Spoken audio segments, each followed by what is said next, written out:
தந்தை மகன் தூய் ஆவியாரின் பெயராலே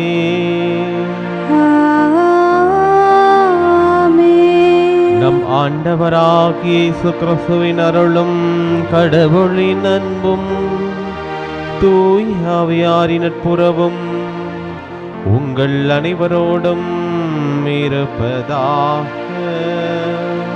உம் ஆன்மாவோடும் இருப்பதாக. கிறிஸ்து இயேசுவுக்குள் பிரியமான அன்புமிக்க சகோதர சகோதரிகளே, இந்த நாள் திருப்பலியிலே இணையத்தின் வழியாக நாம் இணைந்திருக்கிறோம். இந்த நாளிற்காக நாம் கடவுளுக்கு நன்றி சொல்வோம். இந்த நாள் முழுவதும் கடவுள் நம்மை வழிநடத்த வேண்டும்.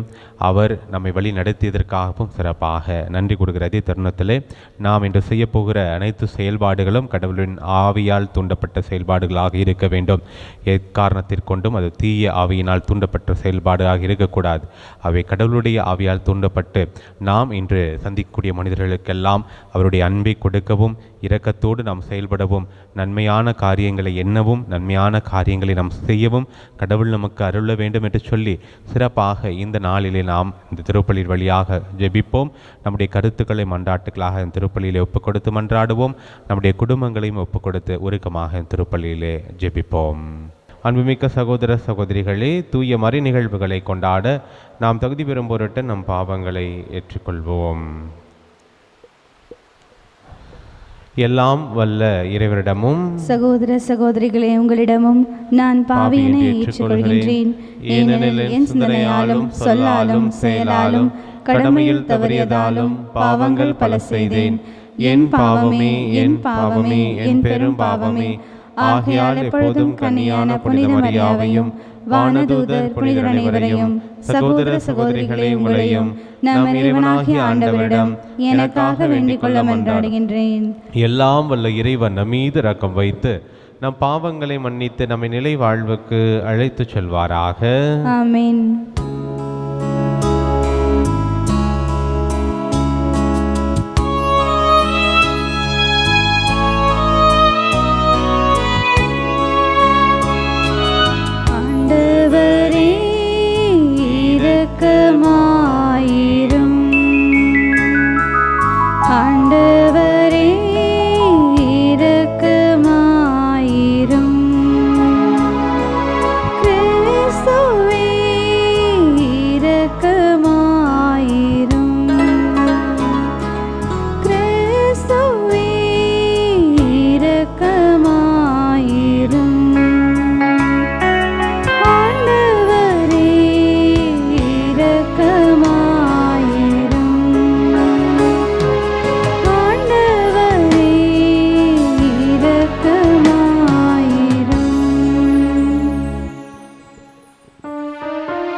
ஜெபிப்போமாக. இறைவா, உம் வார்த்தையின் முடிவற்ற தன்மை விண்ணக முற்றத்தை அழகுபடுத்த உம்மை வேண்டுகின்றோம். இவ்வாறு கன்னிமரியா வழியாக எங்களது மனித உடலின் வலுவின்மையை ஏற்றுக்கொண்டு உண்மையின் சுடராய் எங்களில் தோன்றியவர் உலகின் மீட்புக்காக முழுமையான ஆற்றலோடு முன் செல்வாராக. உமோடு தூய ஆவியாரின் ஒன்றிப்பில் இறைவனாய் என்றென்றும் வாழ்ந்து ஆட்சி செய்கின்றவர் வழியாக உம்மை மன்றாடுகின்றோம்.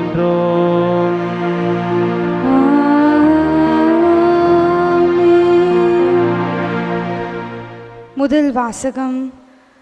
தூண்டுதல் கடவுளிடமிருந்து வருகிறதா என சோதித்தறியுங்கள். திருத்தூதர் யோவான் எழுதிய முதல் திருமுகத்திலிருந்து வாசகம்.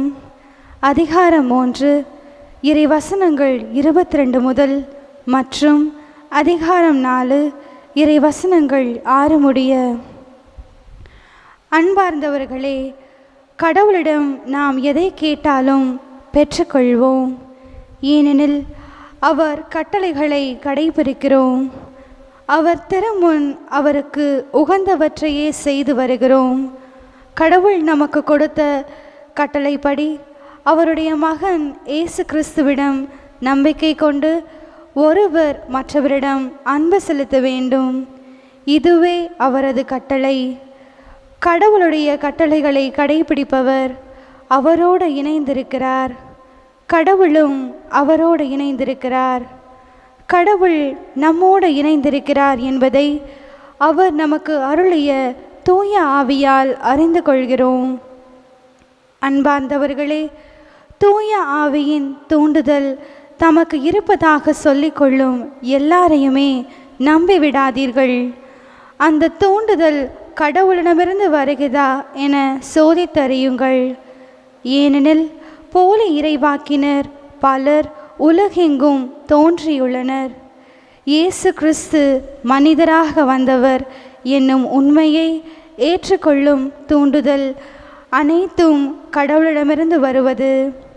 இவ்வாறு கடவுளிடமிருந்து வரும் தூண்டுதல் எது என அறிந்து கொள்வீர்கள். இயேசுவை ஏற்று அறிக்கையிட மறுக்கும் தூண்டுதல் எதுவும் கடவுளிடமிருந்து வருவதல்ல. இதுவே எதிர் கிறிஸ்துவிடமிருந்து வரும் தூண்டுதல். இந்த எதிர் கிறிஸ்து வருவதாக நீங்கள் கேள்விப்பட்டிருக்கிறீர்களே, இதோ இப்பொழுது அவன் உலகில் இருக்கிறான். பிள்ளைகளே, நீங்கள் கடவுளை சார்ந்தவர்கள். நீங்கள் அந்த போலி இறைவாக்கினர்களை வென்று விட்டீர்கள். உங்களுள் இருப்பவர் உலகில் இருக்கும் அந்த எதிர் கிறிஸ்துவனை விட பெரியவர். அவர்கள் உலகை சார்ந்தவர்கள், எனவேதான் உலகு சார்ந்தவற்றையே பேசுகிறார்கள். உலகமும் அவர்களுக்கு செவி சாய்க்கின்றது. ஆனால் நாம் கடவுளை சார்ந்தவர்கள், கடவுளை அறிந்து கொண்டோர் நமக்கு செவி சாய்க்கின்றனர். கடவுளை சாராதோர் நமக்கு செவி சாய்ப்பதில்லை. இதிலிருந்து உண்மையான தூண்டுதல் எது, பொய்யான தூண்டுதல் எது என்பதை நாம் அறிந்து கொள்ளலாம். ஆண்டவரின் அருள்வாக்கு. இறைவனுக்கு நன்றி. பதிலுரை பாடல். நீங்கள் அனைவரும் பாட வேண்டிய பதிலுரை: நான் பிற நாடுகளை உமக்கு உரிமை சொத்தாக்குவேன். நான் பிற நாடுகளை உமக்கு உரிமை சொத்தாக்குவேன்.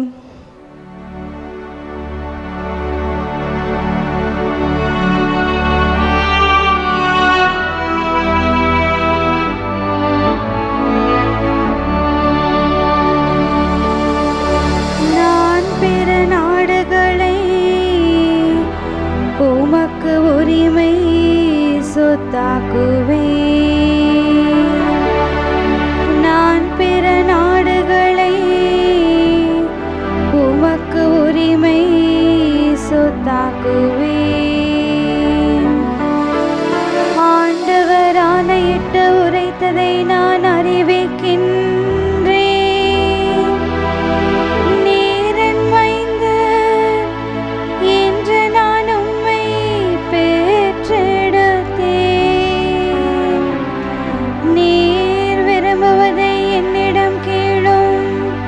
பிற நாடுகளை உமக்கு உரிமை சொத்தாக்குவேன். பூவுலகை அதன் கடையெல்லை வரை உமக்கு உடைமையாக்குவேன்.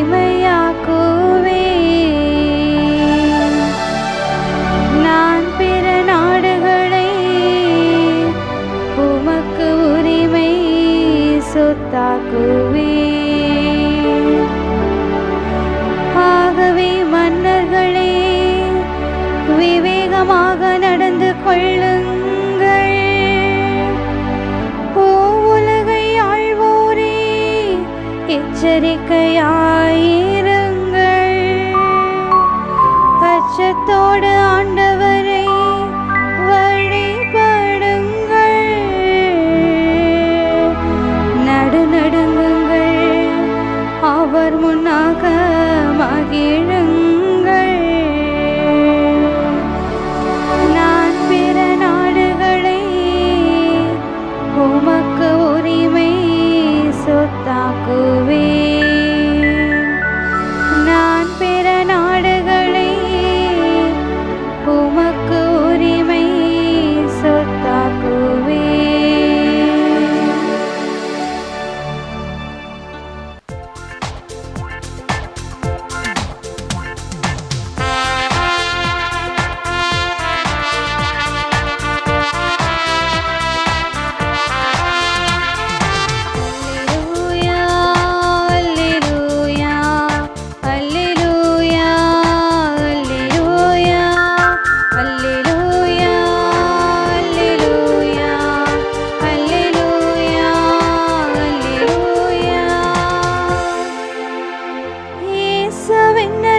பற்றிய நற்செய்தியை பறைசாற்றினார்.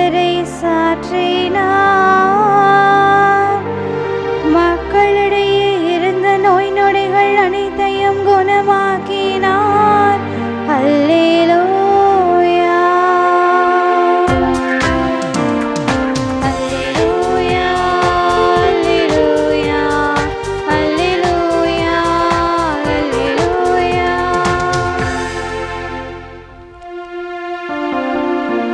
ஆண்டவர் உங்களோடு இருப்பாராக.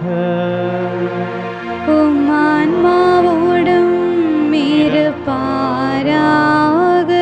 புனித மத்தேயு எழுதிய நற்செய்தியிலிருந்து வாசகம். ஆண்டவரே, மாட்சி உமக்கே. மத்தேயு எழுதிய நற்செய்தியிலிருந்து வாசகம். அதிகாரம் 4, இறைவார்த்தைகள் 12-17 மற்றும் 23-25. அக்காலத்தில் யோவான் கைது செய்யப்பட்டதை இயேசு கேள்விப்பட்டு கலிலேயாவுக்கு புறப்பட்டு சென்றார். அவர் நாசரேத்தை விட்டு அகன்று செபலோன், நப்தலி ஆகிய இடங்களின் எல்லையில் கடலோரமாய் அமைந்திருந்த கப்பர்நாகமுக்கு சென்று குடியிருந்தார்.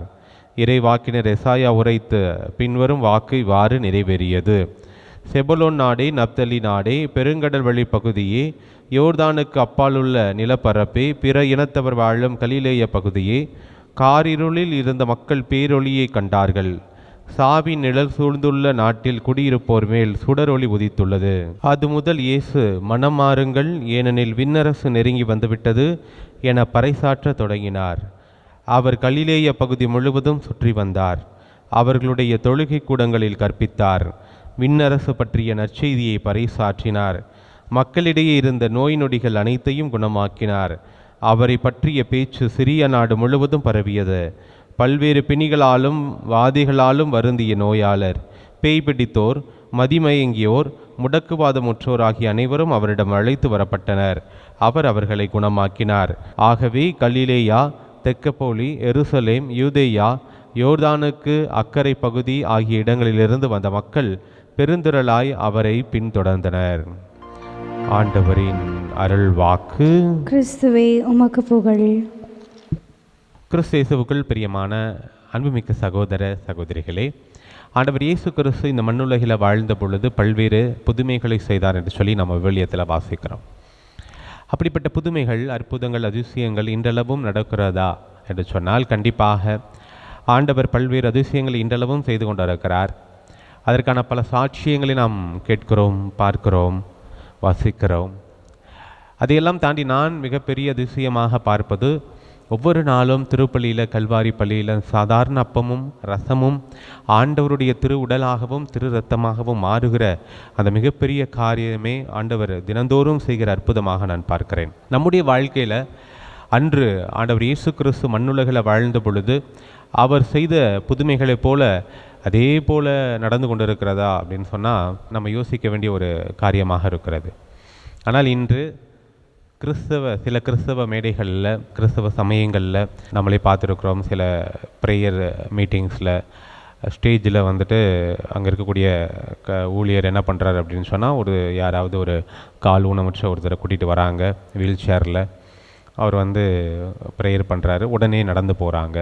அப்படி இன்ஸ்டண்ட்டாக ஆண்டவர் இயேசு கிறிஸ்து அன்று செய்தார், இறைமகன் செய்தார். அதையே நம்மளால் இன்றைக்கி செய்ய முடியுமா அப்படின்னு சொன்னால், அதை ஆண்டவர் இயேசு கிறிஸ்து எல்லாத்துக்கும் கொடுத்துருக்கிறாரு. அவர் சீடர்களுக்கு அந்த ஆற்றலை கொடுத்தார். அந்த சீடர்கள் ஆண்டவர் இயேசு கிறிஸ்துனுடைய பெயரால் உலகமெங்கும் சென்று அதிசயங்களை, புதுமைகளை செய்தார்கள். அப்போ ஏன் இவங்க செய்ய முடியாதா அப்படிங்கிற கேள்வி எழும். ஆனால் ஆண்டவர் இயேசு கிறிஸ்து அந்த புதுமைகளை ஏன் செய்தார் என்று சொல்லி நாம் சிந்தித்து பார்க்கும் பொழுது, நீங்கள் அவர் பொது வாழ்க்கைக்கு வரும் பொழுது மக்களிடம் அவர் வந்த உடனேயே சொன்ன விஷயம், மனம் மாறுங்கள், விண்ணரசு நெருங்கி வந்துவிட்டது. அதைத்தான் இன்றைய நற்செய்தி பகுதியில் நம்ம பார்க்கிறோம். அதுதான் அவருடைய மண்ணுலக வாழ்வினுடைய மையமாகவும் இருக்கிறது. தொழுகை கூடங்களுக்கெல்லாம் சென்று அவர் கற்பித்தது இதுதான், நீங்கள் மனம் மாறுங்கள், விண்ணரசு நெருங்கி வந்துவிட்டது. இப்போ திடீர்னு ஒருத்தர் வராரு, இப்படி சொல்லுகிறார், அவரை எந்த அளவுக்கு நம்ம நம்ப முடியும் அப்படின்னா கண்டிப்பாக அந்த மக்களுக்கு மிகப்பெரிய சந்தேகம் இருந்திருக்கும். ஏனென்றால் மெஸ்ஸியாவுக்காக பல ஆயிரம் ஆண்டுகளாக காத்து கொண்டிருந்த மக்கள் பலர் நான் தான் மெஸ்ஸியா என்று சொல்லி மக்களை ஏமாற்றிய தருணங்கள். அப்போ ஆண்டவர் இயேசு கிறிஸ்து வந்த உடனேயே அவரை எப்படி நம்ம நம்புவது? அப்போ ஆண்டவர் இயேசு கிறிஸ்து அடையாளங்களை காட்டுகிறார், புதுமைகளை செய்கிறார். அப்போ மக்கள் வந்து இவரே இறைமகன், இவரே மெஸ்ஸியா அப்படின்னு சொல்லி உணர்ந்து கொள்ள வேண்டும் என்று சொல்லி அந்த அடையாளங்களை அவர்களுக்கு வெளிப்படுத்துகிறார். ஒரு கட்டத்தில் அவர்கள் அடையாளங்களை மட்டுமே எதிர்பார்க்கும் பொழுது அவர்களை கடிந்து கொள்ளக்கூடிய சூழ்நிலையையும் பார்க்கிறோம். அடையாளம் கேட்கக்கூடியவர்களை விபச்சார தலைமுறை என்று சொல்லி ஆண்டவர் இயேசு கிறிஸ்து கடிந்து கொள்வதும், உங்களுக்கு யோனாவினுடைய அடையாளத்தை தவிர வேறு அடையாளங்கள் கிடையாது அப்படின்னு சொல்கிறார். அதனுடைய உள் அர்த்தம் என்ன என்பது நமக்கு தெரியும். இப்படியாக அடையாளங்கள் கேட்ட மக்களை கடிந்து கொள்வதை பார்க்கிறோம். அப்போ ஆண்டவர் இயேசு கிறிஸ்துடைய மையம் என்பது இப்படி வந்து ஒரு புதுமைகளை செய்து கால் ஊனமற்றவரை வந்து சரியாக்குவது, கண் தெரியாதவரை சரியாக்குவது, உடல் குறைபாடு உள்ளவர்களை குணமாக்குவது, இது அல்ல அவர் வந்ததனுடைய நோக்கம். மாறாக அவர் வந்த உடனே சொன்னார் பார்த்தீங்களா, மனம் மாறுங்கள், விண்ணரசு நெருங்கி வந்து விட்டது. அவர் கொடுக்க விரும்பிய விடுதலை என்பது ஒரு புற விடுதலை அல்ல, மாறாக நிரந்தரமான நிலையான ஒரு விடுதலையை அவர் கொடுக்க விரும்புகிறார். நீங்கள் நல்லா பார்த்தீங்க அப்படின்னு சொன்னால், மார்க்கு நற்செய்தியில் 16 அதிகாரங்கள் இருக்கிறது. முதல் 8 அதிகாரங்களில் அதிகமாக ஆண்டவர் இயேசு கிறிஸ்து இது போல புதுமைகளை எல்லாம் செய்து கொண்டிருக்கிறார், அற்புதங்களை செய்து கொண்டிருக்கிறார். அப்போது 8 அதிகாரம் முடிந்து 9வது அதிகாரத்தில் நீங்கள் பார்த்தீங்க அப்படின்னு சொன்னால், தாபூர் மலையில் ஆண்டவர் இயேசு கிறிஸ்து உருமாறக்கூடிய ஒரு நிகழ்வை பார்க்கிறோம். அப்போது இந்த மக்கள் என்னை பற்றி என்ன சொல்லுகிறார்கள் என்று சொல்லி சீடர்களை கேட்கிறார். அப்போ சீடர்கள் பல்வேறு காரியங்களை சொல்கிறார்கள். அப்போது ராயப்பர் என்ன சொன்னார் அப்படின்னு சொல்லி உங்களுக்கு தெரியும். இப்போ ஆண்டவர் இயேசு கிறிஸ்து ஒரு விஷயத்தை புரிஞ்சுக்கிறாரு. இந்த மக்கள் தான் மெஸ்ஸியா என்று சொல்லி நம்ப வேண்டும் என்பதற்காக அடையாளங்களுக்காக புதுமைகளை அதிசயங்களை அங்கு செய்கிறார். ஆனால் அவர்கள் எதற்காக பின்பற்ற ஆரம்பித்து விடுகிறார்கள்? வெறும் இந்த அடையாளங்களுக்காக மட்டுமே பின்பற்ற ஆரம்பித்து விடுகிறார்கள். அதனால்தான் ஆண்டவர் இயேசு கிறிஸ்து, நீ எதுக்காக என்னை பின்பற்ற? நீ வயிறார உண்டதனால் என்னை பின்பற்றுகிற. ஆண்டவரே ஆண்டவரே என்று சொல்பவரெல்லாம் விண்ணரசுக்குள்ளே நுழைய முடியாது. என்னால் ஆண்டவரே ஆண்டவரே என்னை குணமாக்கு அப்படின்னு சொல்லி மட்டும் வர, என் வயிற்று நிரப்பு மட்டும் சொல்லி வர. ஆனால் நீ புரிந்து கொள்ள வேண்டிய விஷயம், கடவுளுடைய திருவுளத்தின்படி நீ வாழும் பொழுது தான் உனக்கான மீட்பு விடுதலை கிடைக்கும் அப்படிங்கிறது ஆண்டவர் இயேசு கிறிஸ்து சொல்கிறார். இப்போ மக்களுடைய எண்ணங்கள் வந்து இப்படியாக இருப்பதை அறிந்து கொண்ட இயேசு கிறிஸ்து, அவர்கள் தன்னை தவறாக புரிந்து கொண்டிருக்கிறார்கள். தன்னை ஒரு மெஜிஷியனாக அவங்க நினச்சிட்டு இருக்கிறாங்க, ஒரு மந்திரவாதியாக நினச்சிட்டு இருக்கிறாங்க. அது அல்ல என்னுடைய நோக்கம் என்பதை அறிந்து கொண்ட ஆண்டவர் இயேசு கிறிஸ்து அதுக்கப்புறம் பார்த்தீங்க அப்படின்னு சொன்னால் புதுமைகள் ரொம்ப கம்மியாக இருக்கும். நீங்கள் மார்க்கு நற்செய்தியை பார்த்தீங்க அப்படின்னு சொன்னால், அதற்கு பதிலாக அவர் தன்னுடைய சாவை முன்னறிவிக்க ஆரம்பித்து விடுகிறார். அதுக்கப்புறம் தான் பார்த்தீங்கன்னா முதல் முறையாக தன்னுடைய சாவை முன்னறிவிப்பார். 3 நாளில் நான் இறக்க வேண்டும், 3 நாளில் உயிர்க்க வேண்டும் அப்படிங்கிற அந்த முன் அறிவிப்பு அவர்களுக்கு பேரதிர்ச்சியாக இருக்கிறது. ஏனென்றால் அதுதான் ஆண்டவருடைய திருவுளம், அதுதான் இலக்கு. தன்னை நம்முடைய பாவங்களுக்காக சிலுவையிலே கொடுத்து, தன் உயிரை கொடுத்து என்னாலும் இவர்களை மீட்டுக்கொள்ள வேண்டும், இந்த பாவ குழியிலிருந்து இவர்களை மீட்டுக்கொள்ள வேண்டும் என்பதுதான் ஆண்டவர் இயேசு கிறிஸ்துவினுடைய நோக்கம். அது எதற்காக? தன்னுடைய வார்த்தையை அவர்கள் நம்பி அதன்படி கடைபிடித்து மனம் மாறி பாவத்திலிருந்து விடுதலை அடைய வேண்டும் என்பதுதான் ஆண்டவர் இயேசு கிறிஸ்துவினுடைய ப்ரீச்சிங்கோட மையம் அப்படின்னு சொல்லி நாம் சொல்லலாம். ஆனால் நாம் அதை தாண்டி அவரை மந்திரவாதியாக எண்ணக்கூடிய மக்களை அவர் சாடுகிறதை பார்க்கிறோம். ஆனால் அதே எண்ணம் இன்றளவும் இருக்கிறது அப்படின்னு சொன்னார். அன்று அவரை இறைமகன் என்று ஒத்துக்கொள்வதற்காக, நம்புவதற்காக அவர் அற்புதங்களை செய்தார். இன்றைக்கும் செய்கிறாரு. ஆனால் நாம் அதே போல் எதிர்பார்ப்பது மிக தவறான ஒரு காரியமாக இருக்கும். இன்றைக்கி ஒரு பிரச்சனை அப்படின்னு சொன்னால், அந்த பிரச்சனைக்காக நம்ம கடவுளிடம் ஜெபிக்கிறோம், தொடர்ந்து ஜெபிக்கிறோம். ஆனால் நாம் நம்ம பக்கம் செய்ய வேண்டிய காரியத்தை செய்யணும் இல்லையா? அதை செய்யாமல் நாம் வந்து ஒரு இடத்துல இருந்துக்கிட்டு நான் ஜெபிக்கிறதுனால எனக்கு எல்லாமே நடந்துடும், கடவுள் வந்து மேலேருந்து இறங்கி வந்து எனக்கு செஞ்சிடுவார் அப்படின்னு சொல்லி நம்ம நினைக்கிறோம் அப்படின்னு சொன்னால் அது ஒரு முட்டாள்தனமாக இருக்கும். நிறையா சம்பவங்கள் நம்முடைய வாழ்க்கையில் பார்க்கிறோம். ஒருத்தர் வந்து ஒரு பாஸ்டர் என்ன பண்ணார், வீட்டில் இறந்து தன்னுடைய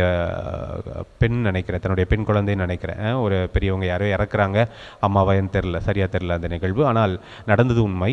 இறந்தவர்களை ஒரு வீட்டுக்குள்ளே வைத்து கொண்டு ஒரு 4 நாட்களாக உட்காந்து ஜெபிச்சுக்கிட்டே இருக்கிறாங்க. என்ன அப்படின்னு சொன்னால், ஆண்டவர் இயேசு கிறிஸ்து இறங்கி வந்து அவரை உயிர்த்தெழச் செய்து விடுவார் அப்படின்னு சொல்லி அது வார்டு அடிக்க ஆரம்பித்தோடனே பக்கத்தில் இருக்கிறவங்கெல்லாம் வந்து போலீஸில் கம்ப்ளைண்ட் பண்ணி அதுக்கப்புறம் அரெஸ்ட் பண்ணி அது வந்து அந்த நிகழ்வு அப்படியாக நடந்தது.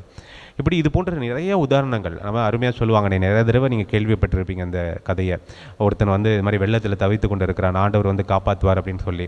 அப்போ அங்கிட்ட போட்டில் போகிற வா, நான் அவனை காப்பாற்றுறேன், இல்லை வரல, அங்கே வந்து ஹெலிகாப்டர்லேருந்து வராங்க, மேலேருந்து ஏனியை போடுறாங்க, வா அவனை காப்பாற்றிடுறேன் அப்படின்னு சொல்லி. அவன் வந்து வர தயாராக இல்லை. அங்கே ஒரு கட்டை போகுது, அதை பிடிச்சிட்டு வாயா அப்படின்னு சொல்லி ஒருத்தங்க நீந்திட்டு போகிறேன்னு சொல்கிறான். அப்பயும் அவன் தயாராக இல்லை, கடவுளை வந்து என்னை காப்பாற்றுவாருன்னு மூழ்கிடுறான். செத்து மேலே போகும்போது, ஏன் கடவுளே உன்னையே நம்பி இருந்தேனே இப்படி ஏமாத்திட்டி அப்படின்னு சொல்லும் பொழுது, நான் தான்டா போட்டில் வந்தேன், நான் தான் கட்டையாக வந்தேன், நான் தான் ஹெலிகாப்டர்லேருந்து உன்னை காப்பாற்ற நினச்சேன், ஆனால் நீ தயாராக இல்லை அப்படின்னு சொல்லி. இன்று நாம் வாழக்கூடிய மனிதர்கள் வழியாகத்தான் கடவுள் நமக்கு அற்புதங்களை விஷயங்களையும் செய்து கொண்டு இருக்கிறார். நமக்கு உதவி எப்படியோ நம்ம கூட இருக்கக்கூடிய சகோதர சகோதரிகள் மூலமாக வரும். நம்ம ஒரு காரியம் நினைக்கிற ஒரு பிரச்சனை இருக்குது அப்படின்னு சொன்னால் நான் டாக்டர்கிட்ட பார்த்துட்டு டாக்டர் ஒரு வேளை கைவிட்டுருக்கலாம், இல்லை சரி பண்ண முடியாதுன்னு சொல்லலாம். ஆனால் தொடர்ந்து ஜெபிக்கும் பொழுது அவங்களே அதிசயக்க முறையில் திருப்பி அடுத்த ரிப்போர்ட்டில் பார்ப்போம், அது சரியாக இருக்கும், அவங்களே சொல்லுவாங்க உண்மையிலே கடவுளுடைய அருள் அப்படின்னு சொல்லுவாங்க. இப்படிப்பட்ட அதிசயங்கள் அற்புதங்கள் கடவுள் இன்னும் செய்து கொண்டு தான் இருக்கிறார். இப்போ நம்ம இடைவிடாமல் ஜெபிக்கக்கூடிய மனநிலை நமக்கு வேண்டும். அதே நேரத்தில் நம்முடைய காரியம் நாம் என்ன செய்யணும் அப்படிங்கிறத ஆண்டவர் இயேசு கிறிஸ்து ஒருத்தர் நீ எழுந்து நட அப்படின்னு சொன்னார். அவர் முயற்சி செய்ய வேண்டும். அவனுடைய முயற்சி அங்கே இருக்குல்ல, இல்லாட்டி அவன் குணமாவதற்கு அவனுக்கு வாய்ப்பே கிடையாது. அவனுடைய முயற்சியும் இருக்கிறது. நம்முடைய முயற்சி என்ன? அன்றைக்கி ஒரு அம்மா எனக்கு கால் பண்ணி, ஃபாதர் இது மாதிரி எனக்கு இவ்வளோ பிரச்சனைகள் இருக்குது, ஜெபம் பண்ணுங்க. அம்மா நான் உங்களுக்காக ஜெபிக்கிறேன், நான் ஜெபிக்க மாட்டேன் அப்படிலாம் சொல்லலை. மாறாக நீங்கள் இந்த பிரச்சனைக்கு டாக்டர்கிட்ட போய் பார்த்தீங்களா? போய் பாருங்கள், பார்த்துட்டு தொடர்ந்து ஜெபிங்க. கடவுள் உங்களுக்கு கண்டிப்பாக அந்த குணப்படுத்தலை தருவார். அதை தாண்டி இன்று நம்ம நான் சொன்னது போல் மேடைகளில் அன்றைக்கி ஆண்டவர் இயேசு கிறிஸ்து சொன்னது போல் எழுந்து நட அப்படின்னோடனே எழுந்து நடப்பதும் கண்ணு தெரிகிறதும் அதெல்லாம் நம்ம யோசித்து பார்க்கணும் எந்த அளவுக்கு அது உண்மைத்தன்மை இருக்கிறது. அதே தான் முதல் வாசகத்தில் நம்ம வாசிக்கிறோம், நீங்கள் கடவுளுடைய ஆவியால் தூண்டப்பட்டு செயல்படக்கூடியவர்களை நம்புங்க. தயவுசெய்து இன்று போலி இறைவாக்கினர்கள் அதிகம் பேர் இருக்கிறார்கள், தீய ஆவியால் செயல்படக்கூடியவர்கள் நிறைய பேர் இருக்கிறாங்க. அது கடவுளுடைய தூண்டுதலா, தூய ஆவியானவருடைய தூண்டுதலா என்று சொல்லி நாம் சிந்தித்து பார்க்க கடமைப்பட்டு இருக்கிறோம். அதை தாண்டி நாம் வெறும் இது போன்ற அடையாளங்களுக்காக மட்டுமே நாம் ஆண்டவரை பின்பற்றி கொண்டிருக்கிறோம் என்று சொன்னால் ஆண்டவர் இயேசு கிறிஸ்துவை மந்திரவாதியாகத்தான் நினைத்து கொண்டிருக்கிறோம். இது நம்முடைய கத்தோலிக்க திருச்சபையில் நீங்கள் பாருங்கள், நம்ம எந்த அளவுக்கு இறைவார்த்தைக்கு முக்கியத்துவம் கொடுத்து கொண்டு இருக்கிறோம் என்று சிந்தித்து பார்க்க வேண்டும். இன்னைக்கு இங்கே ஊத்து வந்துச்சு, இங்கே என்ன வடிஞ்சிச்சு அப்படின்னு சொன்னால் அதை பற்றி நம்ம அதிகம் பேசுவதும் அதற்காக நாம் ஓடுவதும் அதிகமாக இருக்கிறதே ஒழிய ஒரு இறை வார்த்தையை கேட்டு அதை நாம் அதன்படி வாழ்ந்து நம்முடைய வாழ்க்கை நம்முடைய பாவங்களிலிருந்து விடுபட்டு விண்ணரசை நாம் அடைய வேண்டும் அப்படிங்கிற ஆண்டவருடைய மையமான செய்தியை மறந்து விட்டோம். ஆனால் ஆண்டவரை நான் உன்னை கேட்பேன், நீ அதிசயத்தக்க முறையில் எனக்கு செய்யணும், அடையாளத்தை காட்ட வேண்டும், அப்போ தான் நான் உன்னை நம்புவேன், அப்போ தான் நான் கூட்டம் கூட்டமாக வருவேன் அப்படின்னு சொன்னால் அவரை மந்திரவாதியாகத்தான் நாம் நினைத்து கொண்டிருக்கிறோம். அது அல்ல ஆண்டவர் விரும்புவது. நாம் விண்ணரசை அடைய வேண்டும் என்று சொன்னால் அவர் மனிதனாக இங்கு வந்ததற்கான மிக முக்கியமான காரணம் இந்த செய்தி நமக்கு சொல்வதற்காகத்தான். மனம் மாறுங்கள், பாவத்திலிருந்து விடுதலை அடையுங்கள், விண்ணரசு உங்களுக்கு உரியது என்று சொன்னாரே, அதை உள் வாங்கியவர்களாக நாம் அதற்கான முயற்சியிலே ஆண்டவரை நோக்கி சிறப்பாக ஜெபிப்போம்.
அன்புமிக்க சகோதர சகோதரிகளே, என்னுடையதும் உங்களுடையதுமான இப்பலி எல்லாம் வல்ல தந்தையாகி இறைவனுக்கு ஏற்றதாகும்படி மன்றாடுங்கள். ஆண்டவர் தமது பெயரின் புகழ்ச்சிக்காகவும் மாட்சிக்காகவும் நமது நன்மைக்காகவும் புனித திருவை அனைத்து நலனுக்காகவும் உமது கையிலிருந்து இப்பலியை ஏற்றுக்கொள்வாராக.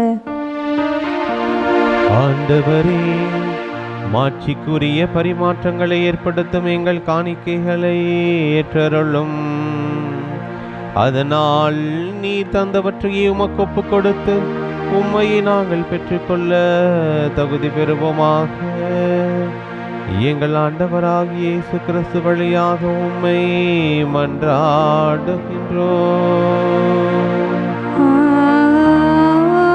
ஆமென். ஆண்டவர் உங்களோடு இருப்பாராக. உம் ஆன்மாவோடும் இருப்பாராக. இது எங்களை மேலே எழுப்புங்கள். ஆண்டவரிடம் எழுப்பியுள்ளோம். நம் இறைவனாகிய ஆண்டவருக்கு நன்றி கூறுவோம். அது தகுதியும் நீதியுமானதே. ஆண்டவரே, தூயவரான தந்தையே, என்றும் உள்ள எல்லாம் வல்ல இறைவா, எங்கள் ஆண்டவராகிய கிறிஸ்து வழியாக என்னாலும் இவ்விடத்திலும் நாங்கள் உமக்கு நன்றி செலுத்துவது மெய்யாகவே தகுதியும் நீதியுமாகும், எங்கள் கடமையும் மீட்புக்குரிய செயலுமாகும். எமக்கு மீட்பு தரும் உறவு பரிமாற்றம் கிறிஸ்துவில் இன்று ஒளி வீசுகின்றது. ஏனெனில் உமது வாக்கு வலுக்குறைந்த எங்கள் இயல்பை எடுத்தபோது சாவுக்குரிய மனித தன்மை முடிவில்லா மாற்றி பெறுவதோடல்லாமல் நாங்களும் வியப்புக்குரிய இந்த உறவு ஒன்றிப்பினால் நிலைவாழ்வில் பங்கு பெறுகின்றோம். ஆகவே வானதூதர் திரளோடு ஒன்று சேர்ந்து நாங்களும் உம்மை புகழ்ந்தேத்தி மகிழ்ச்சியுடன் அறிக்கையிட்டு சொல்வதாவது: தூயவர் தூயவர் தூயவர், வான் படைகளின் கடவுளாம் ஆண்டவர், விண்ணகமும் மன்னகமும் உமது மாட்சியால் நிறைந்துள்ளன. உன்னதங்களிலே ஓசன்னா. ஆண்டவர் பெயரால் வருகிறவர் ஆசி பெற்றவர். உன்னதங்களிலே ஓசன்னா. ஆண்டவரே, நீர் மெய்யாகவே தூயவர், தூய்மை அனைத்துக்கும் ஊற்று. ஆகவே உம்முடைய ஆவியை பொழிந்து இக்காணிக்கைகளை தூய்மைப்படுத்த வேண்டுகின்றோம். இவ்வாறு எங்கள் ஆண்டவர் இயேசு கிறிஸ்துவின் உடலும் இரத்தமுமாக எங்களுக்கு இவை மாறுபனவாக. அவர் பாடுபட உளம் கனிந்து தம்மை கையளித்த போது அப்பத்தை எடுத்து நன்றி செலுத்தி அதை பிட்டு தம் சீடர்களுக்கு அளித்தவர் கூறியதாவது: அனைவரும் இதிலிருந்து பெற்று உண்ணுங்கள், ஏனெனில் இது உங்களுக்காக கையளிக்கப்படும் என் உடல்.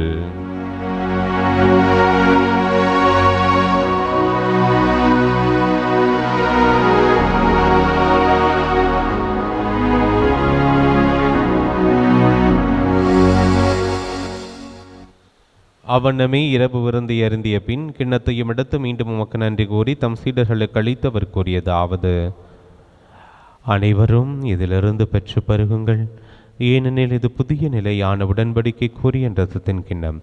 இது பாவ மன்னிப்புக்கென்று உங்களுக்காகவும் பலருக்காகவும் சிந்தப்படும். இதை என் நினைவாக செய்யுங்கள்.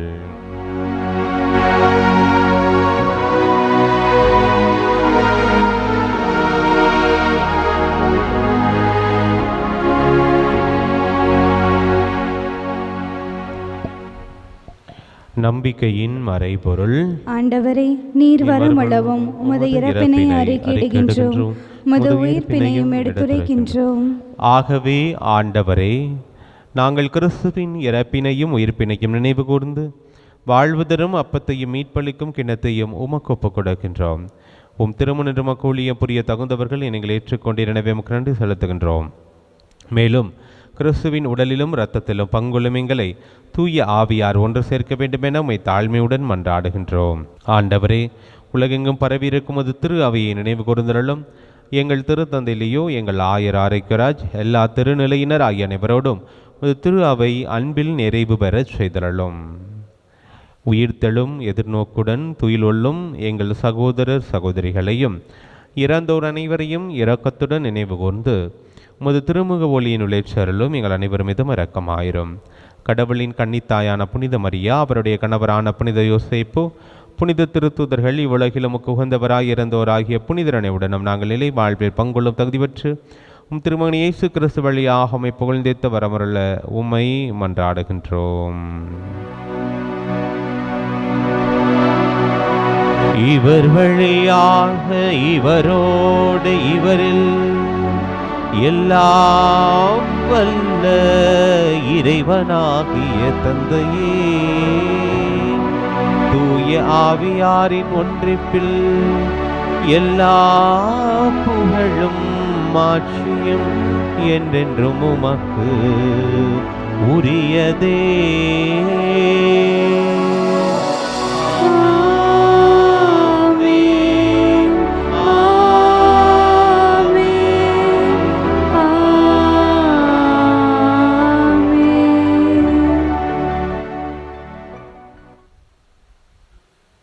மீட்பரின் கட்டளையால் கற்பிக்கப்பட்டு இறைப்படிப்பினையால் பயிற்சி பெற்று நாம் துணிந்து சொல்வோம். விண்ணுலகில் இருக்கின்ற எங்கள் தந்தையே, உமது பெயர் தூயதென போற்ற பெறுக. உமது ஆட்சி வருக. உமது திருவுளம் விண்ணுலகில் நிறைவேறுவது போல மண்ணுலகிலும் நிறைவேறுக. எங்கள் அன்றாட உணவை இன்று எங்களுக்கு தாரும். எங்களுக்கு எதிராக குற்றம் செய்வோரை நாங்கள் மன்னிப்பது போல எங்கள் குற்றங்களை மன்னியும். எங்களை சோதனைக்கு உட்படுத்தாதேயும், தீமையிலிருந்து எங்களை விடுவித்தருளும். ஆண்டவரே, தீமை அனைத்திலிருந்தும் எங்களை விடுவித்து எங்கள் வாழ்நாளில் அமைதியை கண்ணுடன் அருளும் மன்றாடுகின்றோம். உமது இரக்கத்தின் உதவியால் நாங்கள் பாவத்திலிருந்து எப்போதும் விடுதலை பெற்று யாதொரு கலக்கமின்றி நலமாயிருப்போமாக. நாங்கள் எதிர்நோக்கியிருக்கும் பெரின்பத்துக்காகவும் எம் மீட்பராகிய இயேசு கிறிஸ்துவின் வருகைக்காகவும் காத்திருக்கின்றோம். ஏனெனில் ஆட்சியும் வல்லமையும் மாட்சியும் என்றென்றும் உமதே.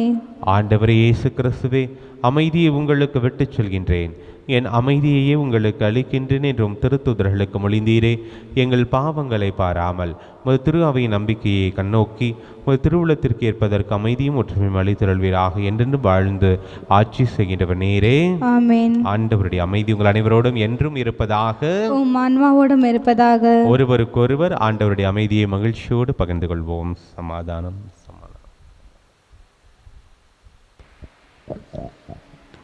உலகின் பாவம் போக்கும் இறைவனின் செம்மறியே, எம்மேல் இரக்கம் வையும். உலகின் பாவம் போக்கும் இறைவனின் செம்மறியே, எம்மேல் இரக்கம் வையும். உலகின் பாவங்களை போக்கும் இறைவனின் செம்மறியே, எமக்கு அமைதி அருளும். ஆண்டவர் இயேசு கிறிஸ்துவின் உட்களும் திருவள்ளும் திறத்தமே திருப்புக்கும் தன்னைக்கும் உள்ளாக்காமல் பரிவிறக்கத்தன் மனதுக்கும் உடலுக்கும் பாதுகாப்பாகவும் நலமளிக்கும் அருமனதாகவும் இருப்பனவாக.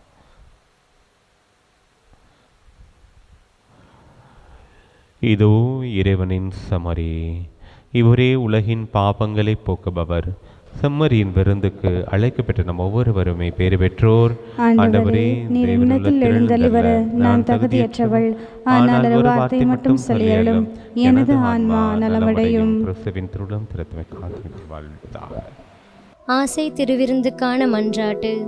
ஆண்டவரே, நீர் என் இல்லத்தில் எழுந்தருள நான் தகுதியற்றவள், ஆனால் ஒரு வார்த்தை மட்டும் சொல்லியருளும் என்று நூற்றுவர் தலைவன் ஜெபித்தது போல நாங்களும் இப்போது உம் திருப்பாதம் பணிந்து வேண்டுகிறோம்.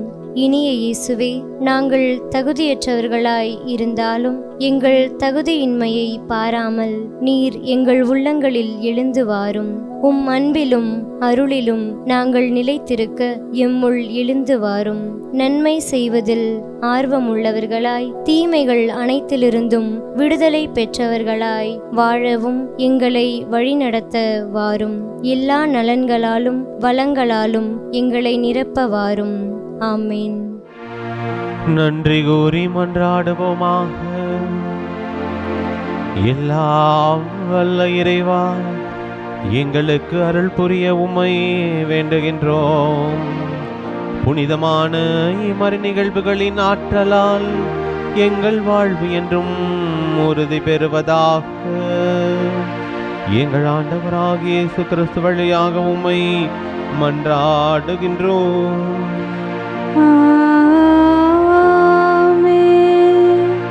ஆண்டவர் உங்களோடு இருப்பாராக. உம் ஆன்மாவோடும் இருப்பாராக. எல்லாம் வல்ல இறைவன் தந்தை, மகன், தூயாவி உங்கள் ஒவ்வொருவரையும் நிறைவாக ஆசீர்வதிப்பாராக.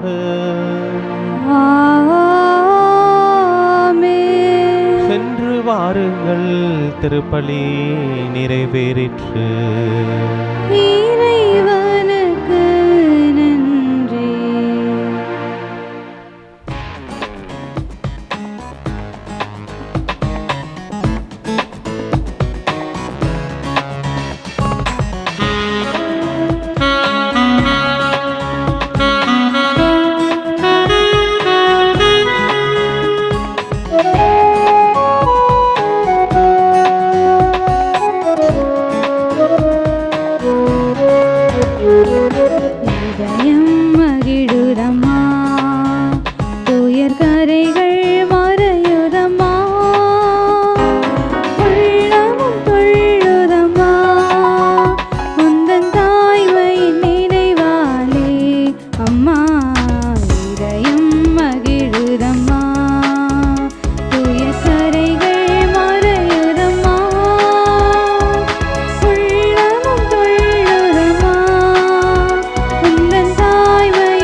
கரைகள் மறையுதம்மா,